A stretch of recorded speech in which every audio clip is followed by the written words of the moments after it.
So UFC 302 took place last night, and this is my reaction to the card. So with 12 fights on the card, we had 3 finishes. This card was fucking ass, if I'm being honest. But let's just go through some of the prelim stuff, some of the key points we want to talk about. Basil Hafez, I was looking forward to seeing this guy come back because I thought he had a really, really close fight against JDM, and I thought he was unlucky in that one. Now, he did get the win against Mickey Gall, but he did not look as good against Mickey Gall as what he done against JDM. And that isn't a good sign, in my opinion. Jake Matthews got a good win. Grant Dawson with a good bounce-back win against Joe Selecki. What a fucking boring fight that was, though. But anyway, great win for Grant Dawson. The guy is an elite grappler, let's be honest. Gilton Almeida versus Alexander Romanov. Kind of went how I expected. Thought Almeida would sub him in the first. Almeida subbed him in the first. Who does Almeida fight next? Does he get Cyril Gane in September? Probably not. Gane will probably fight the likes of fucking Tybura and then call for a title shot. But anyway, good win for Almeida. A bounce back win after suffering his first loss in the UFC. Kopylov got a split decision win. Some of the judging tonight was absolute potty, by the way. Randy Brown got the win, predicted. Nico Price beat Alex Morono, which I did not expect. I thought Morono would have got the win there, but nonetheless, Nico Price got his hand raised. Kevin Holland makes his way back into the middleweight division. Now, is this another move? Is this going to be a permanent move for Kevin Holland back in the middleweight division? I'm not too sure. He obviously was fighting at welterweight, but I feel like Kevin Holland is a bit too undersized for middleweight, but I feel like Kevin Holland likes fighting at middleweight more because they're not as skilled as what the welterweights are, if that makes sense. But anyway, Kevin Holland got dropped in the first round, but then was able to snatch up an armbar and break his opponent's arm. It was grim, but great win for Kevin Holland, especially that the bounce back after that MVP loss where, let's be honest, MVP kind of just toyed with him in that fight. Great win for Kevin Holland. I wonder what's going to be next for him. Like I said, is he going to be welterweight? Is he going to be middleweight? Who knows? And then we go on to Sean Strickland, Paulo Costa. Now, Sean Strickland, Paulo Costa, I predicted Costa to finish Sean Strickland. Did not happen. But I was going to say it was a great fight, but it really wasn't. Sean Strickland started off really well with his typical just marching forward, lighting the lead leg, just throwing the teep out with a jab.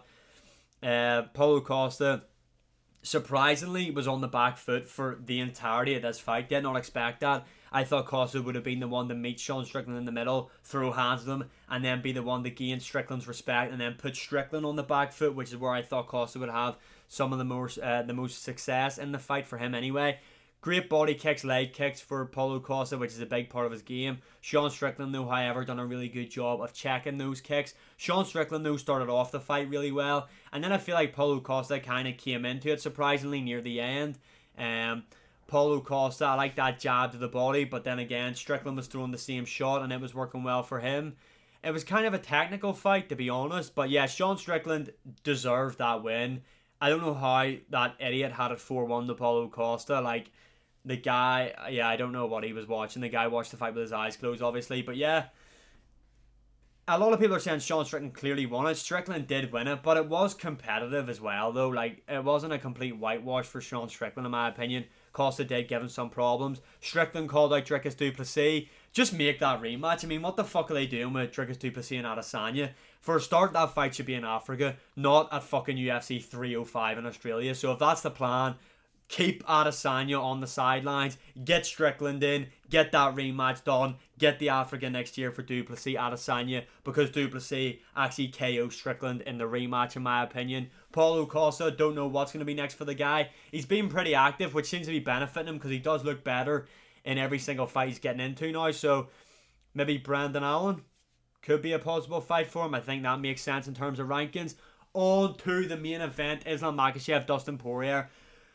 Dustin Poirier had one of the best ring walks of all time, I'm not going to lie. See, when Diamond started, I thought that was it. But just did not happen. Dustin Poirier, Islam Makhachev. This fight did not go how I expected. A lot more competitive than what I expected. Dustin Poirier showed great takedown defense in there, especially in the open octagon. Against the cage, obviously, Islam Makhachev was able to grind out the single legs mainly. In the first round, though, I don't know if you could have scored that at 10-8. Islam Makhachev dominated it, was on Poirier's back for like the entire round, which is one of the most dominant positions you can get in MMA. But Poirier done a great job defending. I thought Poirier was going to get subbed, to be honest. He done a great job early on in defending that.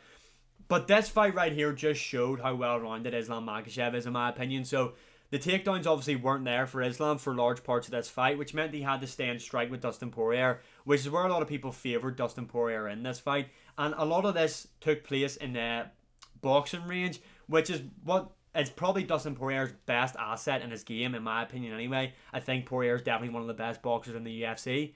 Islam Makhachev outboxed him, in my opinion. Islam Makhachev done a great job outstriking Dustin Poirier. Like I said, it was competitive, but Islam Makhachev was clearly winning the fight, in my opinion.